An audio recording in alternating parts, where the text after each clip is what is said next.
અરે ઓય બાઘા, sorry મમ્માજી, sorry.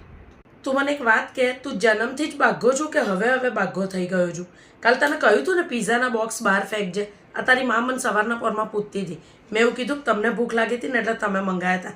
ચાલ જા, હવે જસ્ટિફિકેશન આપ. ચાલ, રોટલી બળી ગઈ છે મારાથી.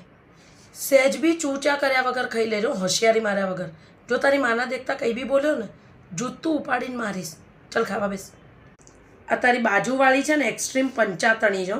કાલ મમ્મીને કહેતી હતી કે આ લોકો રાત્રે 1 વાગે છે ને ઉપરની ગેલેરીમાં નીચે દોરી નાખીને ઝોમેટોમાં કંઈક મંગાવે છે. હવે તારી માને જસ્ટિફાઈ કરી દેજે તું. 1 મહિનો મમ્મીને ત્યાં રોકાવા જવું છે, પણ મારી હિંમત નથી તારી માને કહેવાની. અરે ફેસ તો જો એમનો. પરાણે મને અપનાવી છે ને એટલે હમણાં આવું રહેશે, પણ આઈ ડોન્ટ માઇન્ડ. તું જઈને કહી દે. જા ને, તને કહું છું. એ લબાડ સાંભળ, બહાર જઈને એવું કે આજે બધા બહાર જમવા જઈએ. જમવાનું બનાવવાનો આજ સહેજ બી મૂડ નથી.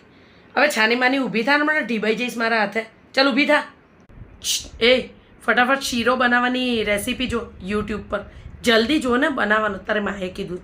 આ તારી માં જ કહેવાય. તું મારી માને તારી માં નહીં કરતો. હમણાં જૂતે ને જૂતે માર ખાઈશ છાની માની. પપ્પાજી કાલે રાત્રે 1 વાગે આવ્યા હતા. મિહિર મને કહેતા નથી એમના ભાઈબંધો જોડે ક્યાં ગયા હતા. તમે પૂછો ને. હું શું કહું છું? એ ભાઈબંધ સાંભળ, હું લગ્ન કરીને તાર ઘેર રહેવા આવી. હવે તું 1 મહિનો મારા ઘરે રહેવા ચાલ.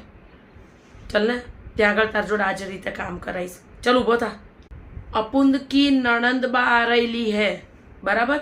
એટલે આમ બી એમને બી હું પસંદ નથી. મારા ચહેરાથી તો એમને એક્સ્ટ્રીમ તકલીફ છે. એટલે એમને જે ભાવતું હોય એ ફટાફટ બોલ, એટલે હું તૈયારી કરું. રસોઈ નથી બનાવવાની હું.